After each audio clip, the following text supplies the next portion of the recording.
All right, welcome back everyone to the deep dive. It's funny, we talk a lot about like big complex issues on this show, but today's topic is actually deceptively simple. It is. And yet for a lot of us, it can be one of the hardest things to actually do effectively in our lives, and that is saying no. The dreaded no. Oh yeah, it seems so Uh, straightforward. Right. Just a two-letter word. How hard could it be? Right. But how many times have you like felt that kind of instant wave of regret, the second you let a yes slip out? Maybe it's agreeing to take on another project when your plate's already overflowing, Yeah. or saying yes to a favor that you know is going to stretch you thin, or even just like accepting an invitation out of politeness when all you really crave is like a quiet night in. So if you've ever felt, I don't know, overwhelmed or exhausted or maybe even a little like resentful because you just struggle to say no, Hmm. this deep dive is definitely for you. Yeah, for sure. This is a topic that, resonates with a lot of people. Um, and we're going to be drawing on some really insightful work from Umair Spire for this one. Yeah. He always has so much like practical wisdom to offer. Absolutely. And his focus here is on something really crucial. Hmm.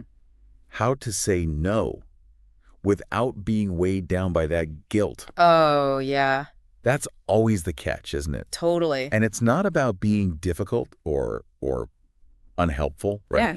At its core, it's really about respecting yourself, Yeah. respecting your own time and your own energy and your own priorities. Take a moment to just think about it. How many times have you said yes when what you really wanted to say was no, Oh, all the time, I feel like. right?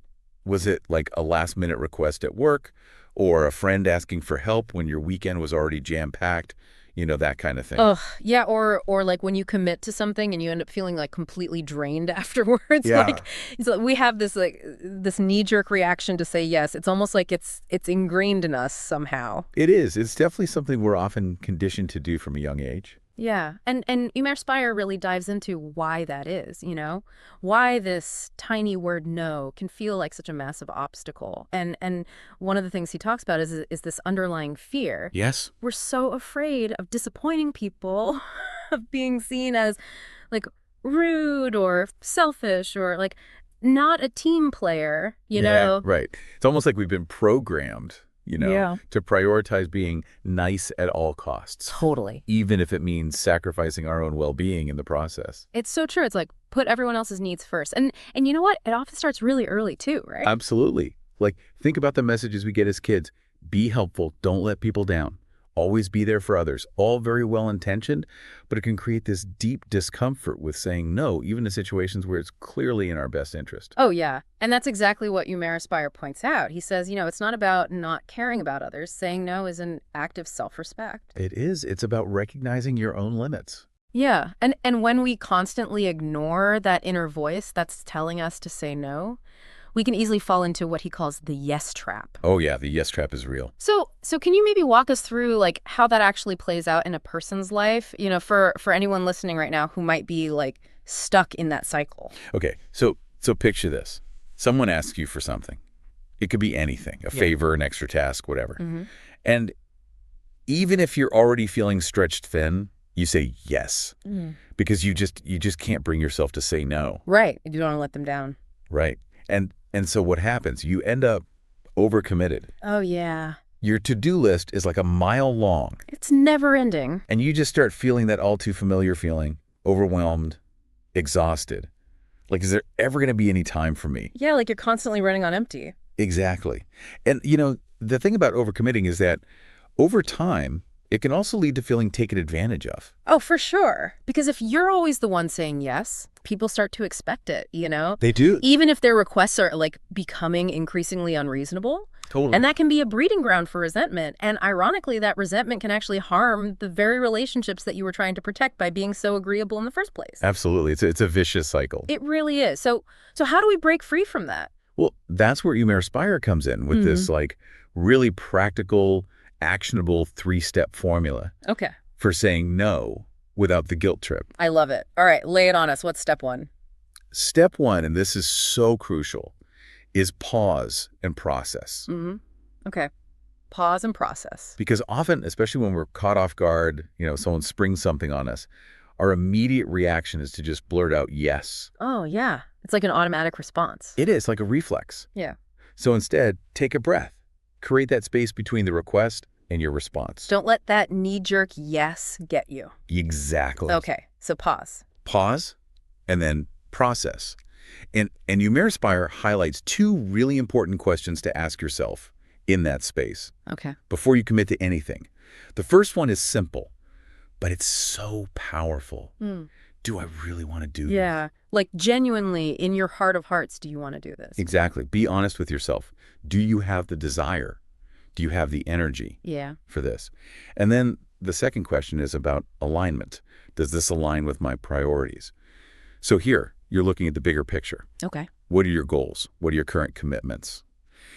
If saying yes to this new thing means sacrificing time and energy that you've already dedicated to something more important to you, then a no is probably the right answer. Yeah, because it's not just about this one instance, right? Yeah. It's about how it fits into your overall life. Exactly. Yeah. And as the source material points out, if the answer to either of those questions is no, it's time to move on to step 2. Okay. So you've paused. You've asked yourself those honest questions. You've decided that a no is the right answer. And now comes the part that can feel really tricky. Actually saying it. Oh, yeah.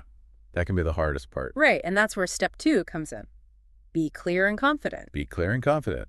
Project that no energy. Yeah, and Eumairspire gives some great advice here, especially about the urge to over-explain. It's like we feel this need to justify our no, to give a million reasons or come up with elaborate excuses. It's like we need permission to decline. It is. Like we're apologizing for having our own needs and boundaries. Exactly. What the source points out is that often less is more. Yeah, I think that's true in a lot of areas of communication. It is. Just get to the point. Yeah, because over-explaining can actually weaken your boundary. It invites the other person to kind of poke holes or argue with your reasons. Totally. It's like you're opening the door for negotiation when you've already made a decision. So instead of getting caught up in all those justifications, Eumairspire offers these really fantastic, ready-to-use phrases that are direct and respectful, and most importantly, guilt-free. Absolutely. They're like little scripts, for those tricky situations. They are, like having a secret weapon. So give us some examples. Like, what are some of those phrases? Okay, so one you can try is, I appreciate the invite, but I can't make it. Short and sweet. Right to the point. Oh. Or, I have other commitments, so I won't be able to. Yeah. Clear, firm, no need to go into detail. I like it. Exactly. And here's another one. That sounds great, but I need to prioritize my schedule.